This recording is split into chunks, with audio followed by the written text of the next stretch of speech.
Métier. Mon métier, c'est en fait de fabriquer des guitares et des cettere. Je suis luthier. Donc, le luthier, c'est celui qui fabrique des instruments de musique à cordes qui ont un manche. Et dans la lutherie, il y a deux types d'instruments qu'on fabrique. C'est les guitares, les cordes pincées, donc les guitares, les mandolines, et ce qui est à cordes frottées qu'on joue avec un archet, c'est-à-dire violon, violoncelle. C'est deux métiers différents. Et mon métier, donc, c'est de fabriquer des guitares, des cordes Votre pincées. métier? Oui, bien sûr. C'est un métier qui est très long et très difficile à apprendre, puisqu'il fait appel à des techniques très particulières et très précises qu'il faut acquérir après plusieurs années d'apprentissage. Et lesquels? Ben, un apprentissage en atelier auprès d'un maître qui t'apprend ce qu'il fait et comment il fait. D'accord, merci. Difficile à faire. Mais il n'y a pas proprement parlé un instrument plus difficile à faire que d'autres, puisque tout instrument peut être de belle qualité, donc très décoré, très bien fait à l'intérieur, bien ajusté, donc difficile à faire, comme il peut être fait beaucoup plus rapidement et plus facilement. Donc que ce soit des guitares classiques ou tout type de guitare, que ce soit des cettere, c'est cet instrument qu'on voit ici, qui est un instrument traditionnel corse, que ce soit des mandolines ou que ce soit des violons, bon, tout instrument peut être plus ou moins élaboré et plus ou moins difficile à faire. D'accord, merci. Ou les vendez-vous à des magasins? Non, je vends directement mes instruments. Il y a des magasins spécialisés dans des guitares de luthier ou des instruments de lutherie, mais moi, jusqu'à présent, j'ai toujours vendu directement mes instruments, j'ai toujours privilégié le contact direct avec le musicien. Ben, c'est mieux que de les vendre des instruments. Luthier en Corse.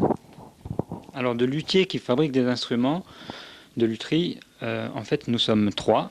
Il y a donc moi-même, j'ai un collègue à Ajaccio qui fabrique aussi des guitares, et un en Balagne qui fabrique des clavecins et des cettere. En ce sens, il est luthier aussi.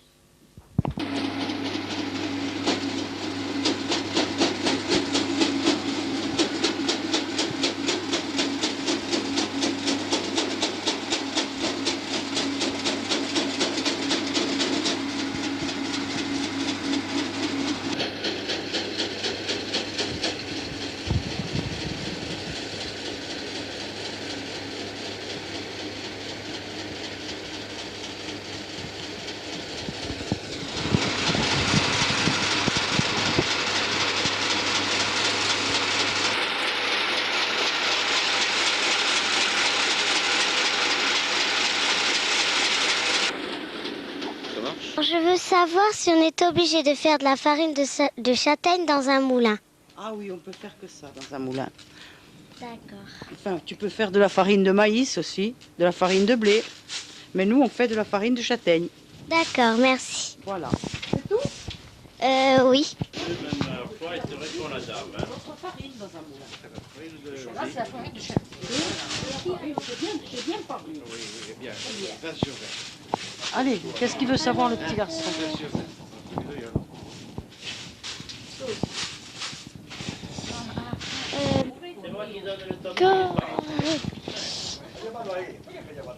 Dis-moi, lorsque je lève le doigt. D'accord. Après que l'on a moulé la farine de châtaigne, est-ce qu'on la met dans un sac? Eh bien, une fois qu'elle a été moulue, oui, il faut la mettre dans des sachets. C'est tout.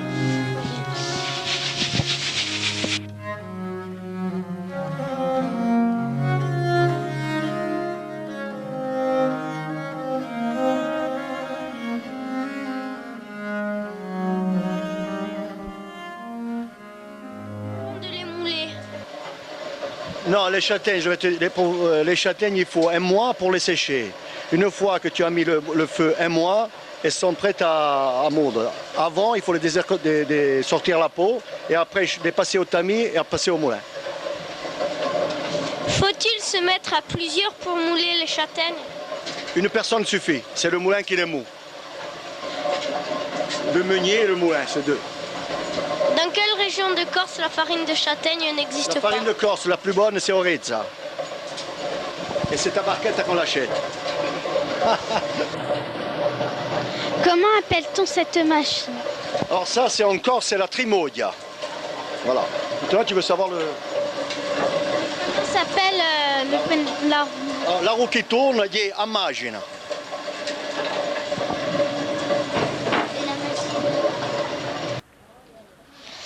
Comment s'appelle la machine à décortiquer les châtaignes?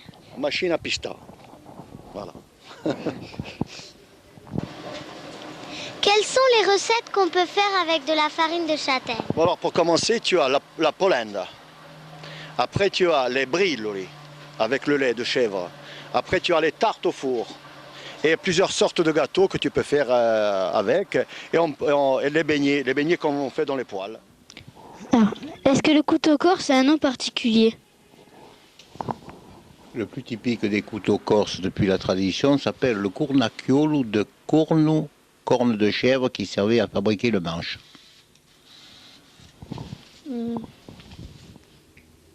Comment l'aiguise-t-on? Ça dépend si on est soyeux, si on est un garçon soigneux, on affûte son couteau. On ne l'aiguise pas. On l'affûte sur une pierre douce avec un peu d'huile. Et si on est un garçon pas soigneux, on prend une grosse pierre ou une lime et on abîme son couteau.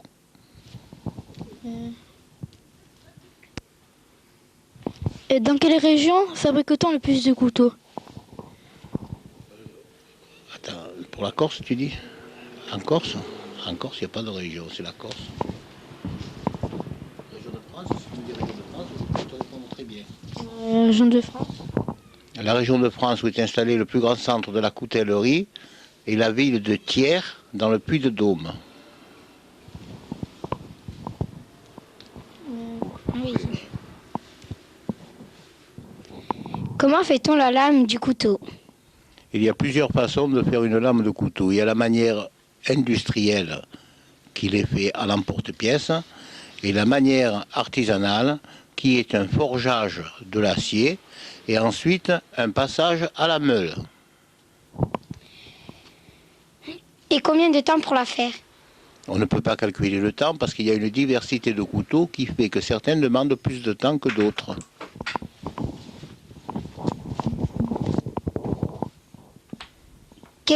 Quel outil utilisez-vous pour les couteaux? S'il s'agit de faire la lame, l'outil le principal, c'est la meule, qui avec des grains différents donnera le poli et le fini de la lame.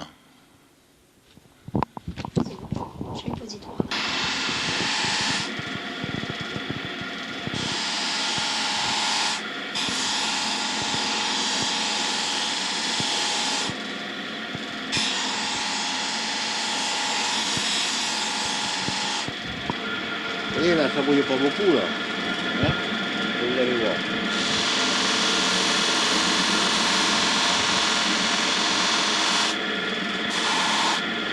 Vous voyez comme ça bouille. Pour la lampe, c'est pareil. Au début, elle passe avec des bandes comme ça. Puis après, quand elle s'est bien pliée, on lui donne un peu de gaz. Donc ça brille comme tout là.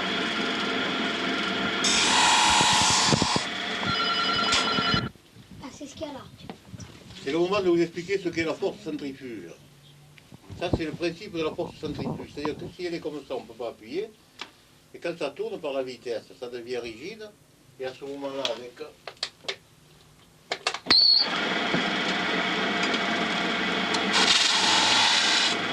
Là, il y a une plume hydraulique, c'est-à-dire un pyrone. Une plume de pyrone. Et à ce moment-là, c'est comme ça.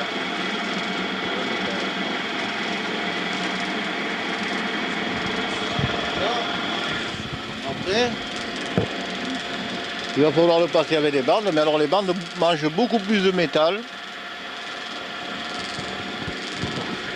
Allez, nous pouvons avoir le plus amusant, allez. Mais des inégalités très légères, parce que vous avez des graines plus grosses, plus faibles.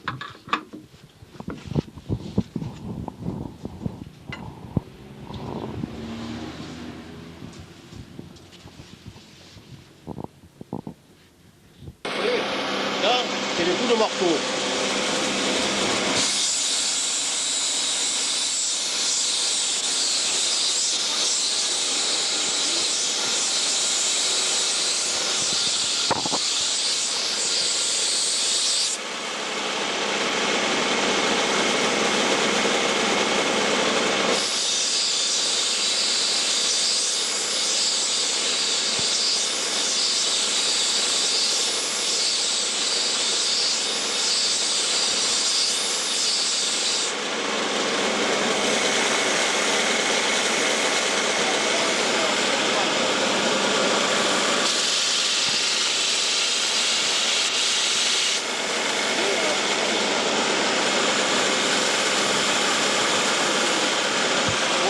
vis ou avec des coups de marteau pour faire un rivetage.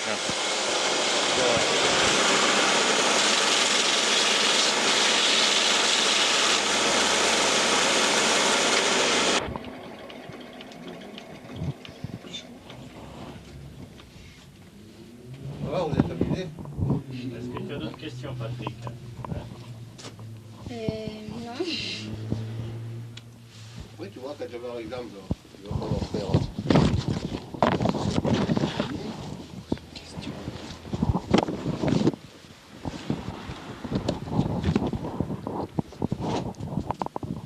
En quoi c'est fait ça? En Ça, quoi c'est de elle... la corne de cerf, ça.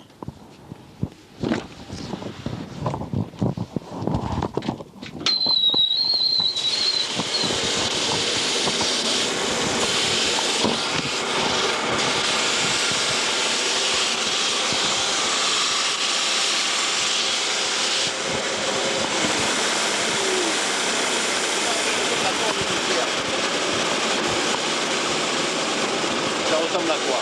Ça ressemble à de la corde. Si tu le trouves dans la nature, ça ressemble à quoi? Ça s'appelle un bois de cerf. La corde du cerf s'appelle un bois. Parce que ça ressemble à du bois. Tu vois? On peut le dire des cordes de chèvre, des cordes de vache, des cordes de tout. On montre souvent les appareils, tu vois? Par exemple.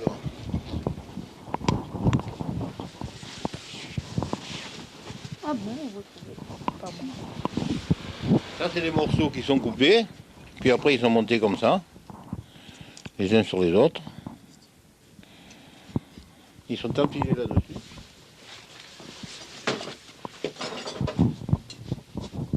Tu vois, ça va être empilé là-dessus, puis façonné.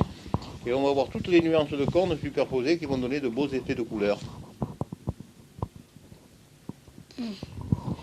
Comme ceux que tu as... Il les a pas vus, ceux qui sont dans la vitrine là-haut. Oui. Ils les ont vus dans la vitrine, les stylés. C'est des couteaux à plusieurs lames qui sont tombés dans le domaine public. Tu as une poignée ici, on appelle galatite, parce que ça faisait bien à l'époque, on passait déjà un peu au sidéral. Dans les années 40, 50, on l'appelait galatite, mais en vérité c'est du celluloïde. C'est de la cellulose de bois traitée. C'est du bois. C'est de la cellulose de bois. C'est une matière, comme on tire une matière plastique maintenant du pétrole, on tire une matière plastique du bois. La cellulose. Et cette cellulose est traitée. C'est-à-dire que ça, c'est une matière qui est terriblement inflammable. Parce qu'à l'époque, si tu veux, on trouvait que c'était aussi joli que des matières nobles, que si ça avait été de l'ivoire ou de l'écaille, toutes les imitations. Seulement, il y avait un danger, cette matière. Elle était facilement inflammable. Alors, quand les gars travaillaient dans l'atelier, ils travaillaient comme ça pendant des heures, il y avait une poussière fine qui flottait dans l'air, et c'était comme de la poudre à fusil. Il suffisait des fois d'une étincelle pour que tout parte et explose. Il y a eu des usines ravagées complètement. Or maintenant, on utilise des plastiques, mais on ne les traite plus à la meule, parce que les premières matières plastiques, on les faisait en plaques ou en pain, et on coupait dedans comme si on coupait dans du bois. Tu vois? Tandis que maintenant, des plaquettes comme ça, si elles sont en plastique moderne, elles seront injectées. C'est-à-dire qu'on a des moules et on envoie la matière plastique fondue sous pression. Et on sort des milliers de plaques comme ça. Tu vois?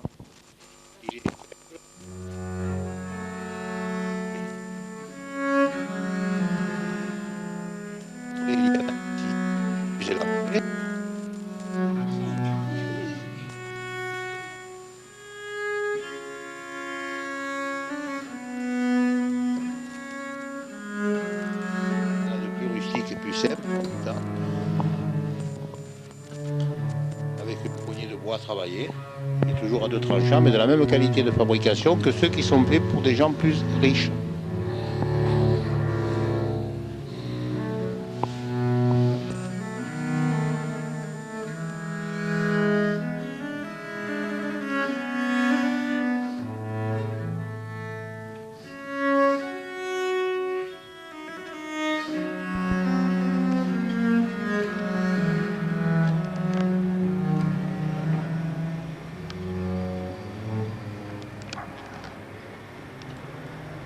Chalut, ça me fait. Par contre, j'imagine, tu remontes. Ah, si je pars, il me faut 80 pièces de filet de l'emboussi, le crémaillon, 80 pièces de filet de crémaillé pour les... Alors, Je voulais savoir à quoi sert le portique, le rouleau et l'enrouleur. Alors le portique, l'enrouleur sert à soutenir les deux panneaux que tu as sur les côtés. Ces deux panneaux qui servent à jeter à la mer quand le filet est en pêche.